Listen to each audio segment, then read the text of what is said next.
Bon, alors, bon, par contre, avant de commencer le cours, j'ai une petite confidence à vous faire. Je ne suis pas un mec qui me lève spécialement tôt. Mais je travaille quand même beaucoup là-dessus. Et donc, on est temps de l'année 2, trouver des choses intéressantes, marrantes là-dessus. Et donc, on va partager ensemble ce qui s'est passé. Pour toutes les questions, si ça vous dérange pas d'attendre la fin, ce serait super. Comme ça m'évite de me concentrer. Mais si c'est vraiment urgent et si c'est vraiment pressant et vous sentez que ça va sortir, normal, c'est génial. Microphone avec audio. Il n'y a que Dodi qui entend mal. Voilà. Moi, ça va, perso. La bande passante. Ok, you are good. Ok, on s'en fout. Ok, super, go. Ok, donc du coup, le thème du cours, c'est comment se lever plus tôt. Est-ce qu'il y a des gens ici qui ont entendu parler du livre Miracle Morning? Oui, non, un peu, pas beaucoup. À la folie, passionnément. Raphaël, tu connais le livre Miracle Morning? Miracle Morning, tu connais? Non, vous ne connaissez pas, super. Ok, ben on va en parler, ce serait une première pour vous, ce serait génial, vous allez kiffer. Alors, avant de commencer quoi que ce soit, pour parler de notre bus, on va parler comment se réveiller tôt. Et il faut savoir que pour savoir comment se réveiller tôt, il faut savoir aussi comment se coucher tôt.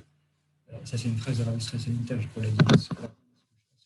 Pour apprendre à se coucher. Pour apprendre à se lever tôt, il faut déjà apprendre à se coucher tôt. Maintenant, et en fait, si vous voulez, le lever, le coucher, c'est comme un avion. Et je dis pas ça parce que je viens de prendre l'avion. C'est un avion, il atterrit, et après, donc ça, c'est quand il va se coucher, il faut savoir comment atterrir, et après, il va décoller. Et le tout, c'est donc savoir aussi comment le faire décoller. Il y en a, quand ils arrivent le soir, ils vont pas comme ça, ils sont pas en train de décoller, ils crachent. Et le matin, quand ils se réveillent, c'est pas la peine de chercher la cabine de pilotage, il n'y en a pas. C'est pas un avion qui ne peut pas décoller, c'est un avion qui faut tout simplement reconstruire. Il y en a, ils se réveillent, c'est pas un réveil normal qu'ils vont avoir. Ils vont avoir un réveil difficile. En français, on appelle ça la gueule de bois, tu vois. C'est un crash. C'est-à-dire que le réveil, il y a un crash, il faut tout retaper. Et même après ça, donc quand tu sais quand bien te coucher, il faut savoir comment bien se lever pour optimiser un maximum de choses. Alors, euh, il faut quand même savoir une chose intéressante, c'est que quand, avant de commencer, le tout début, c'est que pour pouvoir se coucher tôt et pour pouvoir se lever tôt, il faut déjà deux choses essentielles. C'est la forme et le fond. La forme, ou plutôt le fond, on va commencer ça, c'est plus intéressant. Le fond, c'est un pourquoi. Pourquoi je vais me coucher tôt et pourquoi je vais me lever tôt. Et beaucoup de gens, moi inclus, ils ont du mal à se coucher tôt parce qu'ils se disent, mais de toute façon, demain, ma journée ne commence pas avant midi. J'ai rien à faire, je vais juste aller me faire un test PCR, je vais juste aller me faire vacciner, je vais juste aller à un cours qui commence à 10 heures. J'ai rien à faire avant. Pourquoi je vais me prendre la tête à me lever à 5, 6, 7 heures du matin, 8 heures, allez, pour les braves, tu vois. Et pourquoi genre, qu'est-ce que je vais faire pendant 4, 5 heures de ma journée va être foutue, je vais faire quoi? Ok. Donc ça, c'est le fond. Pourquoi se coucher tôt et pourquoi se lever tôt? Moi, par exemple, je suis un mec, j'adore kiffer jusqu'au bout. Voilà. Jusqu'à ce que c'est la soit terminée, jusqu'à ce que le DJ est dans le lumière, où je suis encore là, tu vois. Et il y en a plein qui sont comme ça, genre ils veulent kiffer jusqu'au bout. De toute façon, demain, la journée commence, ils vont commencer le plus tard possible, quoi qu'il. Là, ils sont en train de kiffer, alors on profite de ce qu'il y a maintenant. Donc, il faut savoir pourquoi arrêter la journée plus tôt. Là, j'ai approché, mais j'ai peur que ça fasse. Donc, là, normalement, dites-moi si c'est bon. Donc, l'idée, c'est de savoir pourquoi on va arrêter nos journées plus tôt pour se coucher plus tôt et pourquoi donc on va se lever plus tôt pour avoir plus de temps libre le matin. Ça, c'est un. Deuxièmement, après avoir fait le fond, il faut faire la forme. Donc, quand tu sais pourquoi, il faut savoir comment s'y prendre. Comment s'y prendre pour se coucher plus tôt, comment s'y prendre pour se lever plus tôt. Et le fond est plus dur que la forme. Il faut avoir un bon pourquoi pour réussir vraiment à faire un bon truc. Mais, si ça peut vous aider, sachez que une étude a été menée auprès de tous les millionnaires, auprès de tous les milliardaires qui ont réussi. Ça, vous pouvez le voir dans le livre Miracle Morning, je ne sais plus comment il s'appelle. Et le point commun qu'ils ont, quasiment tous, c'est qu'ils ont tous une routine matinale. Et pas que une routine matinale tôt. Ce sont des gens qui sont réveillés avant les autres, comme ça. Parce que pendant que les autres ils sont encore en train de dormir, eux, ils commencent déjà à se réveiller, à faire le plein des batteries, à préparer la journée. Et quand les gens ils se réveillent après à 8-9 heures, eux, ils ont déjà 2 ou 3 coups d'avance. Et ça change toute la donne. Ok. Un exemple tout bête là qui me vient en tête, Qui, parmi les grands, était connu pour se lever tôt? David Emeler. David Emeler, il disait quoi? Pendant que les rois ils se lèvent à 8-9 heures le matin, moi, déjà, je me lève à Khatsot pour te chanter mes louanges. Et après, tu vois comment David il a fait la différence. David, il a marqué l'histoire. Les autres rois qui avaient l'époque de David, c'était des barbares, on ne sait pas c'est qui, ils sont passés à la trappe. David, il est resté. David, il a fait plus loin que les autres. Alors, pour y aller, on va commencer donc avec le soir. Et il faut savoir deux, trois petites choses. Pour commencer, le soir, il y a donc d'abord ce côté où on arrête les activités de la journée. Il y a un moment où il faut savoir dire stop. Et savoir dire stop, c'est avant tout beaucoup, beaucoup de lâcher prise. Ça veut dire, on est dans le courant de la journée. Tu vois, tu es chaud, tu es là, tu cours à droite, à gauche, machin, tu as des appels à faire, il y a le truc à finir, il y a la bourse, ça monte, ça descend, ou j'en sais rien. Tu veux finir un rendez-vous, tu veux finir un projet, tu veux finir ton devoir, tes études, tes révisions, ce que tu veux. Et à un moment, l'heure elle passe, tu vois l'heure, tu dis ah mince, il faut que j'aille me coucher, mais tu veux pas aller te coucher. Pourquoi tu vas te coucher? Tu n'as pas encore fini tes révisions. Et à un moment, c'est très important pour que le premier pas à faire, c'est de savoir lâcher prise. J'ai fait ce que j'avais à faire, on remet ça à demain. Et si tu n'es pas capable de couper rapport en deux, ça va être très, très, très, très dur après. Et je dis ça parce que moi, ça m'est déjà arrivé de vivre jusqu'à 2 heures du matin, 3 heures, 4 heures, 5 heures, juste pour finir un truc. Et c'est dur, c'est très, très dur de dire à un moment, il est 8 heures, il est 9 heures, il est 10 heures, il est 11 heures, il est minuit, tac, c'est le moment, la journée s'arrête, on range tout, plus de réseaux sociaux, plus de trucs, on baisse. Un avion, quand il atterrit, première chose qu'il fait, il baisse la vitesse. Tu vois, ça s'appelle avec du lâcher prise. Donc, à un moment que ça nous passe au-dessus. Apprendre à donc baisser la vitesse quand tu atterris. Pour ceux qui ont du mal, surtout, je parle surtout par rapport aux réseaux sociaux, par rapport au téléphone, par rapport aux ordi aussi, ça existe. Il y a une application qui est très bien et que je conseille fortement. 2 secondes. Il y a une application qui est très bien et que je conseille fortement. Elle s'appelle, et je l'ai installée, c'est pour ça que je peux savoir comment ça s'appelle. AppBlock. AppBlock, c'est une application gratuite qui vous permet donc de verrouiller certaines applications dérangeantes. Je pense notamment à WhatsApp, Instagram, Facebook, pour ceux qui ont encore. Tout ça, même des fois Google, ce que tu veux, il te les bloque. À une heure précise, et puis il peut te limiter à un certain nombre de temps, et c'est très très sympathique pour apprendre à gérer le temps qu'on passe sur le téléphone. Et il y a même un mode complètement strict où tu ne peux même pas changer les paramètres, tu ne peux même pas désinstaller l'application. Ça, c'est du haut-le. Je ne sais pas qu'on est tous comme ça, mais franchement, si vous avez du mal et si le téléphone il vous freine, il n'y a aucun problème à installer une application pour s'autogérer. Elles sont là pour ça. Moi, voilà, j'assume, je le fais. Des fois, je le fais, des fois, je ne le fais pas, mais au moins, je sais que quand je le fais, ça m'apporte beaucoup.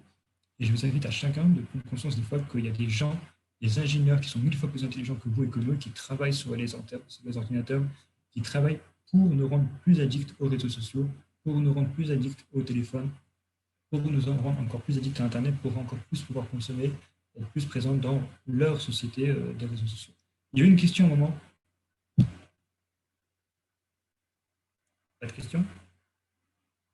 Bonne réponse. Donc ça, c'est un. Deuxièmement, une fois qu'on a réussi déjà à commencer à freiner pour anticiper l'atterrissage, il y a donc l'atterrissage en soi. Il faut savoir que le cerveau est capable de reconnaître quand on est en train de se réveiller, quand on est en train d'aller, au contraire, pour se coucher.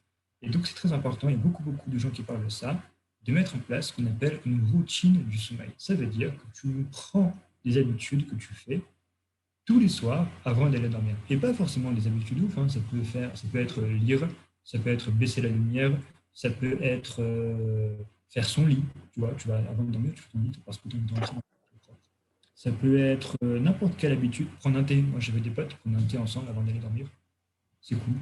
Et tout ça qui te disent genre, je vais me coucher. Donc, tu as ta petite soirée de détente tout seul. Même qu'elle est dans la main, j'attends 2 secondes. Et ça met en place donc, des habitudes du sommeil. Et quand tu fais ça, tu verras qu'au fur et à mesure, tu vas toi-même avoir envie de dormir quand tu commences à faire ça. Ça peut être se brosser les dents, tu vois. Et c'est très important parce que ça va vraiment t'aider à mieux dormir. Question? Je sais pas c'est qui. Il y a une main qui est levée là. Si c'est pas pour poser une question, c'est pour frapper. Et moi, je suis très tactile aussi. Désolé, je me suis trompé. Ok, quand tu as après une routine de sommeil, ok, tu vas voir que ça va être beaucoup, beaucoup plus facile de dormir. Maintenant, en ce qui concerne le dormir, il faut savoir, est-ce que il faut savoir que c'est important, et ça c'est plus d'après la Kabbalah, c'est important de se coucher vers les premières heures de la soirée. Je n'ai pas le livre sur moi là. C'est important de se coucher vers les premières heures de la soirée parce qu'il faut savoir comme ça. Il y a un cycle qui se fait la nuit. Le premier tiers, ça monte. Le deuxième, ça stagne. Le troisième, c'est plus le réveil. Genre, on est plus en train de se réveiller. Et là, en journée, on est carrément en train de monter, mais pour activement en journée. Si tu as, le corps, il a un cycle. Et le tout, c'est d'attraper le train à l'heure. Ça veut dire, ou de décoller à l'heure, ça dépend. Ça veut dire qu'il y a un moment où le corps est en phase de repos. Le meilleur moment pour le sommeil, c'est la première partie de la nuit, de la tombée de la nuit jusqu'à peu près Hatzot. Dites-vous que les gens à l'époque, on parle à l'époque quand il n'y a pas d'électricité, ils dormaient quand la nuit a tombé, et ils se réveillaient à Hatzot pour faire Tikkun Hatzot, étudier toute la seconde partie de la nuit. Après, ils allaient prier au net s'ils ont terminé leur journée. Et pendant des milliers d'années, ça marchait comme ça marchait très très bien. Aujourd'hui, avec l'électricité, on se couche plus tard. Ça a des avantages. Un des plus gros inconvénients, c'est qu'on perd ce cycle du sommeil et que du coup, on se couche à des heures où on est censé être déjà endormi, où c'est déjà plus stable, ou des fois pire, on se couche à des heures où le corps est censé être réveillé. Et ça perturbe énormément l'horloge interne du corps. Et c'est dommage. Maintenant, est-ce qu'il faut se coucher à 8 heures le soir? Je ne dis pas, mais au moins attraper ce côté où tu te couches avant minuit. Alors, minuit, ce n'est pas minuit 00, c'est plus Hatzot. Aujourd'hui, Hatzot, je fais un tour rapide, c'est aux alentours de 13h50, c'est cool. Voilà. Avant 2h du matin, en ce moment, en France, tu te couches, c'est bien. Et tout le temps, plus tu te couches avant, et mieux c'est. Et il faut savoir quelque chose. Il faut savoir que donc déjà, c'est pas pour rien que dans la Masechet Brachot, la toute première Mishnah dans la Masechet Brachot, elle dit quand est-ce qu'il faut lire le Kriyat Shema du soir. Elle dit qu'il faut lire le Kriyat Shema à partir du moment où les Kohanim ils rentrent le soir pour aller pour la Trouma. Donc c'est-à-dire à partir de la tombée de la nuit. Ok.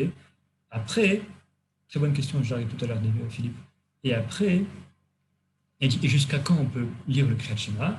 Alors en fait, l'idée de lire le Kriyat Shema du soir, c'est de lire tout le temps où les gens dorment. D'accord? Donc le temps où les gens dorment, Et Philippe tombe. Il y a un avis qui dit que c'est jusqu'à le premier tiers de la nuit, et un avis qui dit que c'est jusqu'à Hatzot. Il y en a un troisième qui dit que c'est jusqu'au lever du soleil. Et en fait, ce n'est pas tellement contradictoire. La majorité des gens, à l'époque, ils dormaient la première partie de la nuit, parce que c'était la vraie phase de sommeil. Après, les gens, tout le monde dormait, tu vois, tout le monde dormait après le premier tiers de la nuit pour essayer de sauver le premier tiers de la nuit. Donc, tu n'es pas censé être réveillé à cette heure-ci, donc normalement, tu ne peux plus lire le Kriyat Shema. Non, il dit non, tu peux lire jusqu'à Hatzot parce qu'en général, jusqu'à Hatzot, c'est encore un bon moment pour aller dormir. Donc, les gens, des fois, ils peuvent tirer. Et après, les pires, ils tirent jusqu'à Alot HaShachar, donc c'est jusqu'au lever du soleil. Alors, pourquoi c'est grave de se lever tard? On en vient tout de suite. Celui qui va expliquer pourquoi c'est grave de se lever tard, c'est le Yesod Yosef. Le Yesod Yosef, c'était un rave à l'époque en Pologne, je ne sais pas où là-bas, en Hongrie, très très grand Koubane. Et lui, il rapporte dans son livre, le Yesod Yosef. Alors, le Yesod Yosef, il n'est pas connu en soi, mais son élève, le Kav HaYashar, il est très très très très très connu dans le monde de l'Italie. Partout où vous rentrez dans un Beth Amikdash, un bon Beth Amikdash, un peu d'Italie, un peu ashkénaze comme ça, vous verrez le Kav HaYashar. C'est une grosse puissance. Le Yesod Yosef, son maître, il explique que rapporte le Zohar, qui explique que la nuit elle est divisée en différentes parties. La première partie, c'est quand les gens ils se couchent. À ce moment-là, les Neshamot, elles arrivent devant le Kotel, devant Marat Marpella, et les unes après les autres, elles reçoivent ou non l'autorisation de monter dans le Gan Eden supérieur.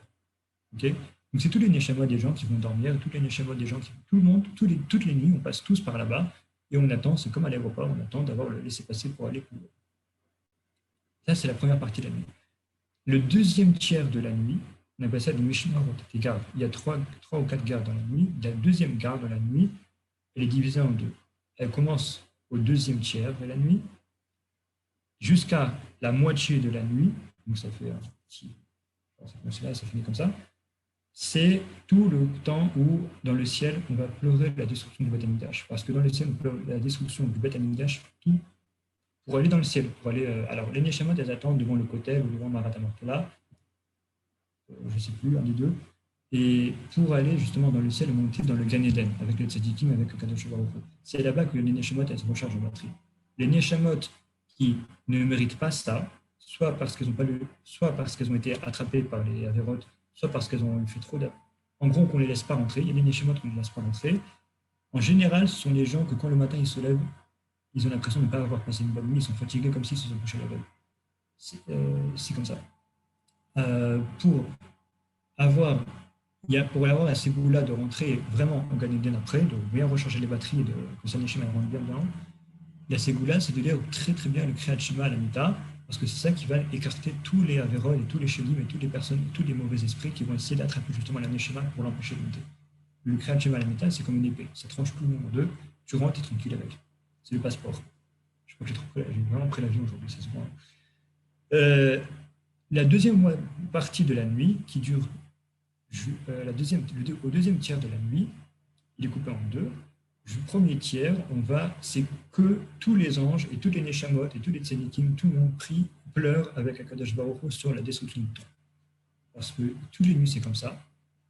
Et c'est vraiment un moment de deuil qui est très très fort et très très intense jusqu'à Hatzot. À Hatzot, à minuit pile, donc à 2h du matin pile, Akadosh Baruch Hu rugit comme un lion. C'est marqué dans la Mara de Baruch aussi, un peu plus loin. Et un rugissement très très très fort. Et après, la pression elle baisse, et Akadosh Baruch Hu il rentre avec tous les tzadikim dans le Gan Eden, un Gan Eden qui est plus élevé. Et là-bas, et donc on dit qu'ils vont se réjouir. C'est difficile à traduire en français, mais en gros, ils font ce qu'on fait dans un Gan Eden supérieur, tout simplement. Ok. Et tous les tzadikim qui ont le mérite à ce moment-là, à Hatzot, c'est un moment très très propice pour soit prier, soit pour pouvoir étudier, parce que tous les tzadikim, tous les anges, toutes les neshamot commencent à chanter à Kodesh Baruch Hu des louanges, et ils chantent, et ils chantent, et ils chantent, et ils chantent. C'est pour ça que nous, on se lève à Hatzot, on fait à Hatzot au Tikkun Hatzot, et après, en général, c'est une très bonne chose que tu as fait, que tu as Hatzot, d'étudier un petit peu, pour participer un petit peu aux louanges que les anges et que les neshamot elles chantent à Kodesh Baruch Hu. Et jusqu'à quand elles chantent à Kodesh Baruch Hu? Jusqu'à Netzachama. Netzachama, c'est le lever du soleil. Quand le soleil il se lève, à ce moment-là, tout le monde, petit à petit, il commence à louer Hachem et plus dans un langage virtuel. Tout le monde entier, depuis la plus petite brin d'herbe jusqu'aux plus grandes montagnes, les astres, les constellations, les anges, les âmes, les démons, tout le monde, au moment du Netzachama, au moment du lever du soleil, il prie à Kodesh Baruch Hu. Tout ce que vous lisez dans Perek Shira, pour ceux qui lisent le Perek Shira, la ségoula pour se marier, tout ce que disent les aigles, tout ce que dit le vent, tout ce que dit la mouche, tout ce que dit la grenouille, tout ça, ils le disent quand? Ils le disent au moment du lever du soleil. Et c'est pour ça que c'est très important de prier au net c'est le matin, même si c'est dur et même si c'est tôt, pour justement participer à la grande euphorie et de prier à Kodesh Baruch Hu et de chanter ses louanges en même temps que toute la création. Et c'est pour ça que dans le Shulchan Aruch, la première halakha, c'est il faut se lever tôt le matin. La Hamad Baboker, Gaber Kari, la Hamad Baboker, il faut se lever comme un lion pour prier Dieu. Et il dit qu'il faut se lever avant le lever du soleil pour pouvoir prier vraiment au moment du lever du soleil. Il insiste sur les premières halakhot du Shulchan Aruch, ça parle de ça. Pourquoi ça parle de ça dès les premières halakhot? Parce que c'est même ça le moment où il faut prier. Et ceux qui, en cas de force majeure et tout, ce sont un peu comme les gens qui viennent après la fête. Quoi. Il y a une énorme assemblée, un énorme truc. Et après, quand tout le monde s'en va, il y a 2 ou 3 gars qui viennent. Ah, bonjour, désolé, j'arrive en retard. Bon, alors vous allez me dire, ok, tu fais Tikkun Hatzot, après tu veux te lever au net. Ça se passe comment? Genre, si tu es censé te coucher à quelle heure en fait? Il y a une question à savoir, est-ce que c'est important de faire 7 à 8 heures de sommeil vraiment? Alors, à l'époque, si vraiment, quand tu te couchais au moment du coucher du soleil, que tu te levais à minuit, à l'époque, à ce qui paraît, ça ne posait pas de problème. Tu te couchais quand le soleil se couche, tu te lèves à minuit, tu étais open. Même s'il n'y avait que 4 heures entre les deux, tu étais open. Parce que tu as capté la meilleure partie de la nuit où tu peux dormir, où tu recharges mieux tes batteries. Maintenant, à ce qui paraît, le Chafetz Chaim, lui, dès 10 heures le soir, il était très, très, très pointilleux que les élèves ils dorment 7-8 heures de sommeil comme il faut. Il ne les supportait pas, les Bachurim dans sa yeshiva, qui commençaient à se dire oui, moi je suis un grand, et moi je vais me coucher plus tard, je vais étudier plus que les autres. Il ne supportait pas. Lui-même, il venait à 10 heures le soir, tac, il éteignait les lumières, il disait à tout le monde, allez dormir.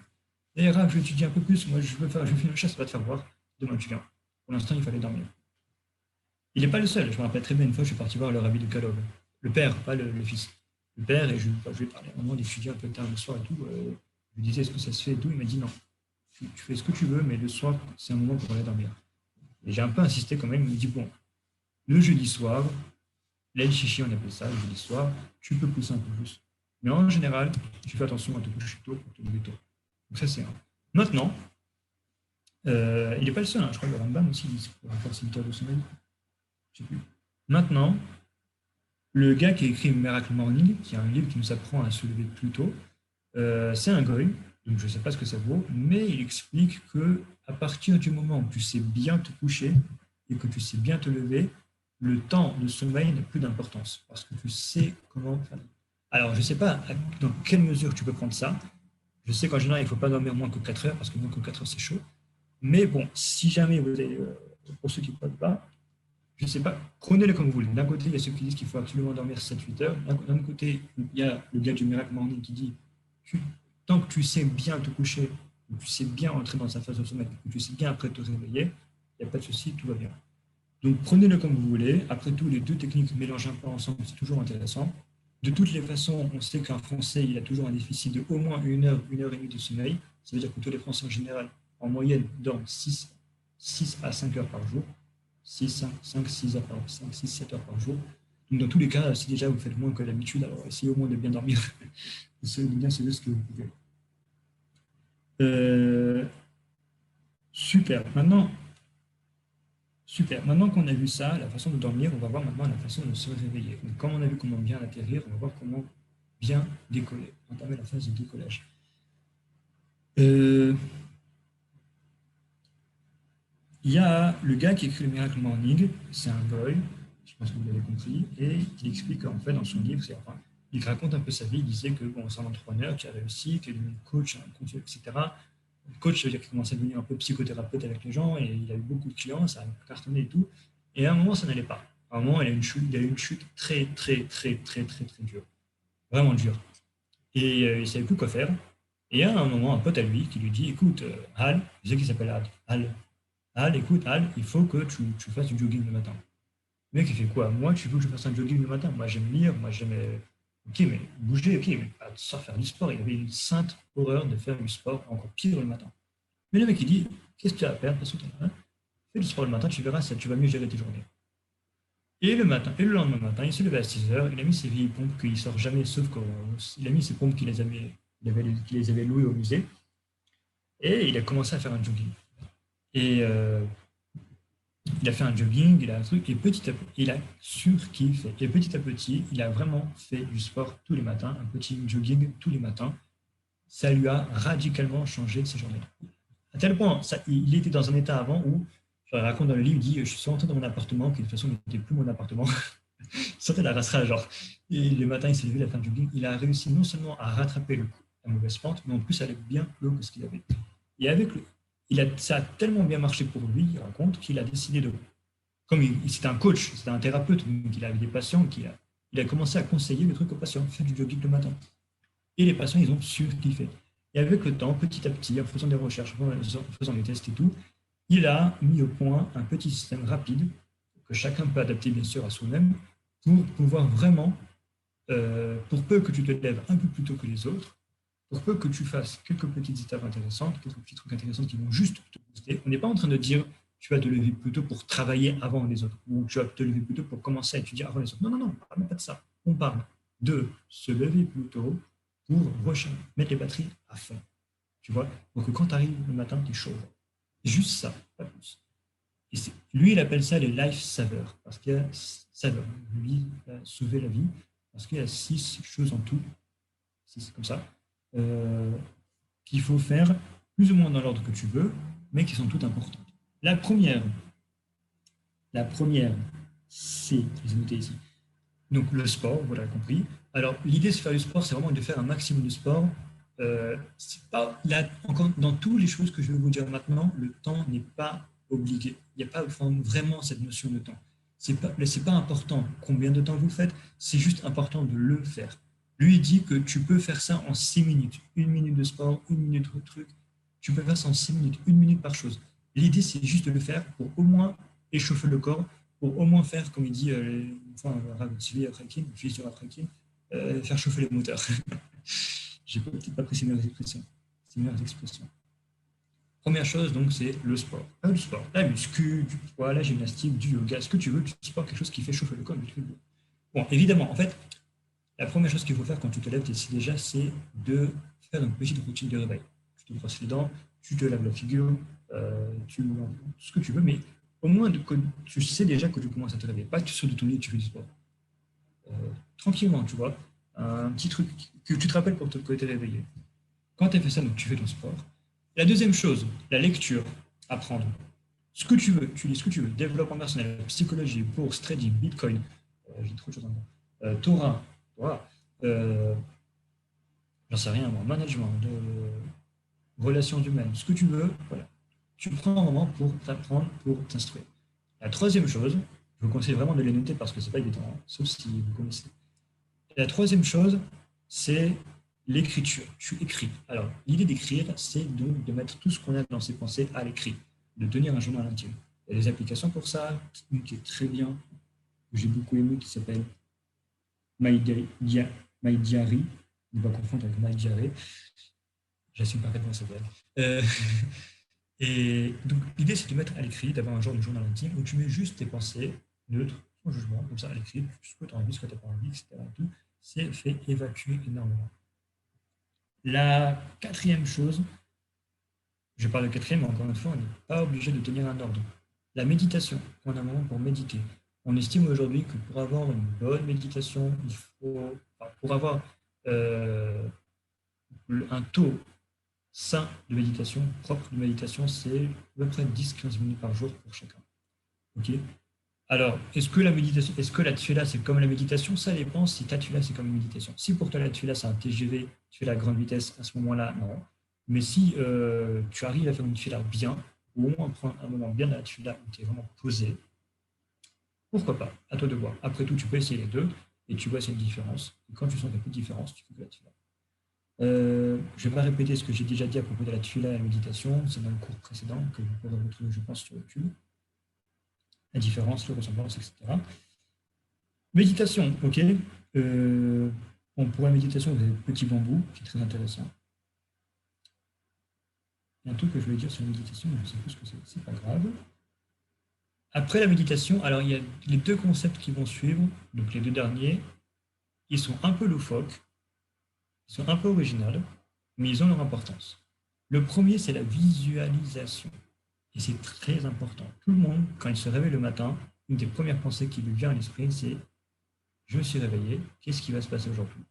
Et c'est très important de visualiser, d'avoir en tête quelque chose de positif. Et pas seulement quelque chose de positif, quelque chose qui te donne envie de le faire. Par exemple, moi j'ai pris l'avion aujourd'hui, j'ai dit ouais, aujourd'hui je vais en Israël. Demain, aujourd'hui tu vas bosser, tu vas dire ouais, aujourd'hui je vais draguer celle-là, ou alors je vais revoir celui-ci, ou alors je vais tenter un truc. Quelque chose qui te donne envie. Et c'est très important de vraiment voir dans ta journée et de le visualiser le plus correctement possible. Quand je parle de correctement possible, c'est que tu te vois dans la scène, tu te vois en train de le faire, tu te vois concrètement, tu es où, tu fais quoi, tu es habillé comment, tu te tiens comment, debout, assis, allongé, tu fais quoi comme geste, qu'est-ce que tu te concentres, qu'est-ce que ça te procure comme plaisir. Et c'est très important. Tu te vois vraiment à fond dedans. Et ça change tout. Tu te vois et ça te donne envie, ça te donne envie, ça te booste pour le faire. C'est très très important. Visualisation.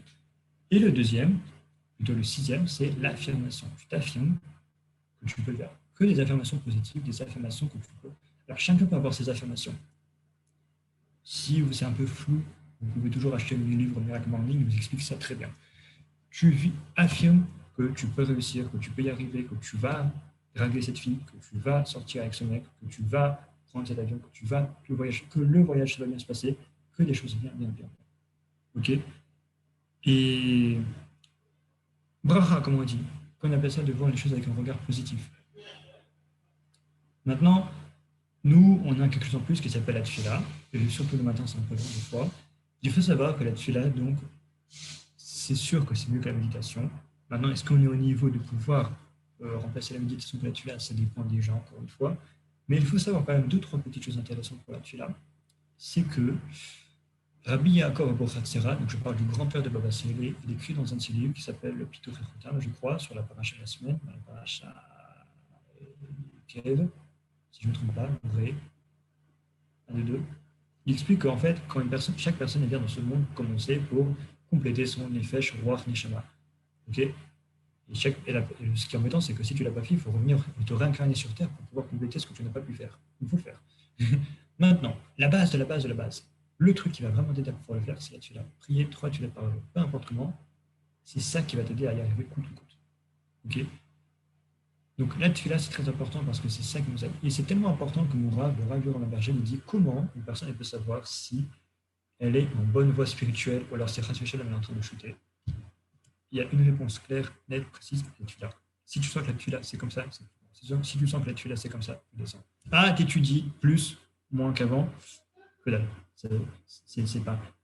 Il y a une fois un groupe coréen qui est venu faire un reportage à Ponovitch. Je crois, oui, à Ponovitch, à Grand Yeshiva, et tout. Et à un moment, il arrête un petit mec en train d'étudier. Il dit excusez-moi, est-ce que vous étudiez par religion ou par pur plaisir intellectuel? Et là, vrai, dans toute tranquillité, devant la caméra, il dit par pur plaisir intellectuel. La Torah, c'est bien, mais la Torah, c'est facile. C'est facile de faire descendre les choses du ciel. La Torah, on fait descendre la Torah, l'intelligence de Dieu à terre. Et c'est facile de faire descendre. Monter une tefila dans le ciel, ça c'est plus dur. Et c'est pour ça qu'un Baal tefila, quelqu'un qui fait la tefila, est plus fort qu'un Baal Torah, quelqu'un qui est fort en Torah. Okay. Et maintenant qu'on a fait la tefila et qu'on a fait tout ça, bon après, la tefila c'est très conseillé d'étudier un petit peu après la tefila. Ce que tu veux, donc à la fin, tu sens tout, alors là c'est plutôt top. Faire la montée et la descente. Parce que quand tu es vraiment après la tefila, que tu as réussi vraiment à faire descendre la bracha du ciel, déjà tu peux la mettre en pratique avec un peu d'études, ça casse tout. Et une dernière chose, on va coupler, je vais finir là-dessus. Donc maintenant qu'on a parlé du matin, du lever, etc., tout, vous avez bien compris qu'une des raisons pour qu'on parle de ça, c'est parce qu'en ce moment, on se lève pour les slichot. Et c'est quoi en fait les slichot? Il faut savoir que on est à la fin de l'année et que maintenant ça va être Rosh Hashanah. Il faut savoir que quand on est vers la fin est beaucoup plus importante que tout. C'est la fin qui va tout conclure. Et plus que ça, après il y aura Rosh Hashanah. Rosh Hashanah, ça va être l'impulsion qui va donner, ça va être la fête qui va donner l'impulsion pour toute l'année. On peut rectifier un tir. Il faut déjà pouvoir bien tirer. Et pour pouvoir bien tirer, ça va se déterminer surtout par rapport à comment l'année s'est finie. Et donc, c'est très important de ne pas cracher son année et de pouvoir faire un maximum. Pourquoi on fait les slichot? Les slichot, ça se fait normalement à minuit, à Chatzot, juste après le tikkun Chatzot. Donc, au moment où justement tout le monde est en train de louer Hachem, tout le monde est en train de lui chanter ses louanges, nous, surtout à ce moment en particulier, on est là à chanter les louanges de Dieu et à lui demander pardon pour tout ce qu'on a fait et à faire tout bas. C'est une façon de. Les slichot, c'est pas forcément pour Dieu, parce que Dieu doit rentrer chez nous en là, c'est surtout pour nous, pour nous réveiller à nous. Les textes, c'est pas pour nous que les textes dans les slichot sont très, très, très, très forts, et je vous invite vraiment à lire la traduction. Et après, Elul, c'est un moment particulier pour faire tchouva, c'est vrai. C'est un moment où c'est dur, 30 jours, 40 jours, on peut prendre une bonne habitude, une toute petite bonne habitude, qu'on peut en faire une habitude concrète et l'ancrer pendant Elul, c'est une bonne chose. Et même si c'est dur, parce qu'on a l'impression d'avoir un peu la pression et tout, je reparlerai de la chaîne au prochain cours, pourquoi est-ce qu'on a l'impression qu'Aïlouf, c'est vraiment la grosse pression pour faire tchouva. Genre, on dirait qu'après que la belle-mère est venue par l'argent, que le patron est venu par les autres travail, il y a Dieu qui vient aider, c'est comme tu dis, du Dieu. C'est vrai qu'on a un peu l'impression d'avoir la pression, mais c'est pas grave, parce que l'idée, au fond, c'est surtout de faire un bilan. On ne demande pas aux gens de changer, on demande juste, pendant Aïlouf, d'être clairvoyant avec eux-mêmes, honnête avec eux-mêmes. Juste, tout simplement, de faire un bilan honnête. Ok? On insiste beaucoup là-dessus. Après, tu fais ce que tu veux ton bilan, mais au moins que tu saches exactement où tu en es. Et ça prend du temps. Et ça prend beaucoup de temps parce que des fois, on ne sait pas forcément où on est. Des fois, on dit ça va. Et entre ceux qui se réveillent tard, etc., c'est important. Alors, Elul, ce n'est pas un mois de dépression. C'est un mois où on essaye d'être tout simplement un peu plus clair avec nous-mêmes, un peu plus clair avec nous-mêmes dans les fonds qu'on fait avec Dieu. Tout simplement. Est-ce que les coups sont bien ou pas bien? Ça, c'est un problème. À chacun de voir. Est-ce qu'on a envie de les arranger ou pas? C'est un autre problème. Et si on a envie, pourquoi on n'y arrive pas? Pourquoi on n'arrive pas à avoir envie? L'envie. Ça encore, c'est un autre problème. Mais rien qu'au moins de savoir ça, de se poser les bonnes questions, c'est bien. Le chemin, il est bon. Après, les réponses, on s'en fout. Ça viendra après. Mais au moins de savoir qu'on est sur le bon chemin, ça en soi déjà, ça suffit pour être une bonne nouvelle. Est-ce qu'il y a des questions? Oui. 4 minutes qui restent.